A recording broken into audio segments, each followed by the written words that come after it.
The Russian economy is at the brink, experts say. The Kremlin likes to broadcast about successes. GDP growth, revitalization of military-industrial complex, increased payments to contract soldiers, and Putin's main source of pride, low unemployment. But all of this together is symptomatic of an unhealthy economic situation in the country, analysts say. Back in 2023, the Central Bank of Russia described the problem as overheating. Both low unemployment and high GDP growth rates are signs that the economy is overheating. It is caused by huge budget expenditures related to the war, including payments to mobilized and contract soldiers, compensation to the wounded and families of the killed, as well as state defense orders and various subsidies to the military-industrial complex. This money is spreading throughout the economy and causing it to overheat. From BBC News Russian Service. Inflation in Russia may turn into hyperinflation, economists predict. Earlier, analysts at Russian Ministry of Economic Development assumed that annual inflation would be just over 5%. However, in July, the central bank had to admit that the figure had risen to at least 14.4%. This means that the prices of consumer goods are also rising. For example, food products rose in price from 10 to 20% in a year. According to the Federal State Statistics Service, the real figures may be even higher.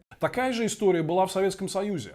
It was the same in the Soviet Union when they showed high GDP growth rates, but literally Leonid Brezhnev admitted that they had problems in supplying the population with food. So GDP growth and the balance of the economic model are in no way connected. The model must be evaluated by a large number of criteria. The Kremlin's nationalization of businesses also turned out to play against them. The manual management of the economy has not brought the expected bonuses, and the remaining private entrepreneurs are finding it increasingly difficult to survive because of the sanctions against the aggressor country. After all, not only the logistics of supplies, but also calculations have become more complicated. Чудес не бывает. There are no miracles, there is no external investment, loans and extremely expensive. There is no long-term money in the economy. Because of these huge interest rates and complete uncertainty, costs are constantly rising, taxes are rising, plus the issue of freezing payments on imports. It is not expanding and has only worsened in the last few weeks. So it is a very serious issue for the production, because they are all using imported components and technologies, and we see that our unfortunate business is being encircled